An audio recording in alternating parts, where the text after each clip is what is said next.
ผมเขาก็ตัดเล็กเนาะมีคนเขาบอกว่ามันเท่นะแล้วมันไม่พอแถมมันยังโคตรพันละยาวจัดไปอย่าให้เสียผู้ชายชอบไปเลยให้สุด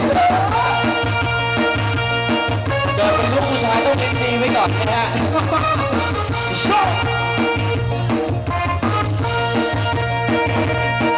ไอ้ผมนั้นมันก็ต้องสับสนเป็นความคิดสับสนของคนที่ไม่เข้าใจต้องโกงทุกคนนั้นเล่นอะไรครับต้องโกงข้างล่างเขาเล่นอะไรและแก้ใช่ไหมหรือว่า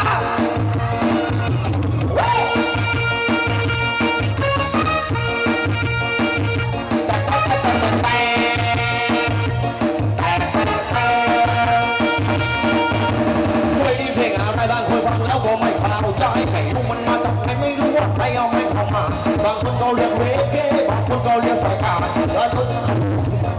รู้ว่าเรเก้เฮ้ยที่เพลงอะไรบางคนฟังแล้วก็ไม่เข้าใจรู้มันมาจากไหนไม่รู้ว่าใครเอามันเข้ามาบางคนเขาเรียกเรเก้บางคนเขาเรียกสายการแล้วโดนชี้ใครชี้ขาเขาเรียกสายการหรือว่าเรเก้โอ้ยโอ้ยอย่าฉันยังนั้นมันไม่ดีสูบคนละ2 ทีไม่แบ่งอะไรของมึงวะสูบแล้วก็พาแดนเซอร์ไปด้วย2 ทีไม่พอไม่แบ่งพวกฉันก็นั่งกันอยู่เพลินทีมงานก็เล่นกันอยู่เพลินไม่แบ่งอะไรของมึงเนี่ย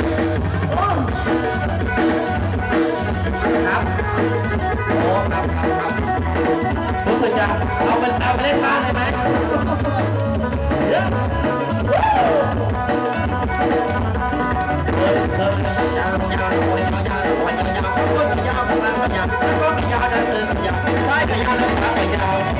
ับเข้าหน่อยโอเค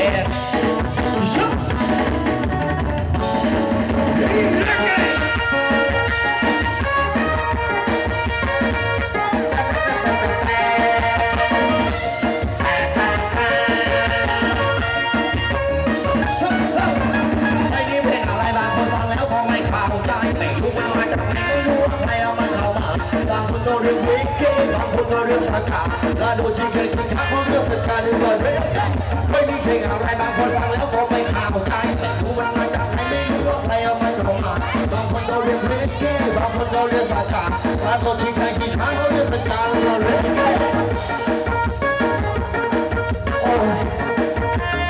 โอ้ปอป๋าทหารช่วยด้วยช่วยเดี๋ยวผมไม่ไหวแน่นอนนะฮะยิ่งดังนะ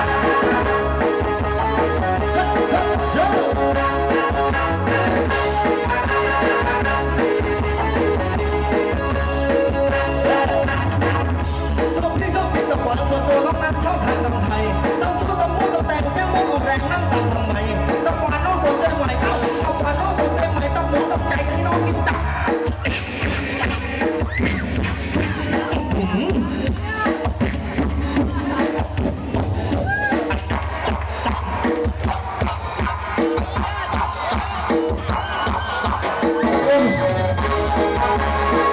เลยแทน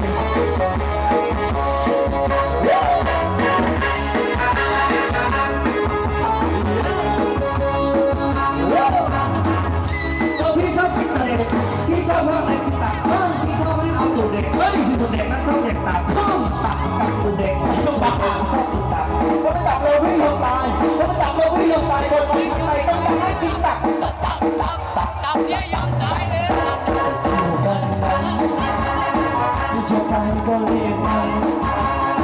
ไปกับพี่เสียวจะตายเดี๋ยวพี่พาไปกินตักพูดไปหลายคนเลยการแสดงหน้าเวทีนะฮะอย่างที่มันได้ดูไปในภาพหลังมันก็ทำอย่างนี้แหละ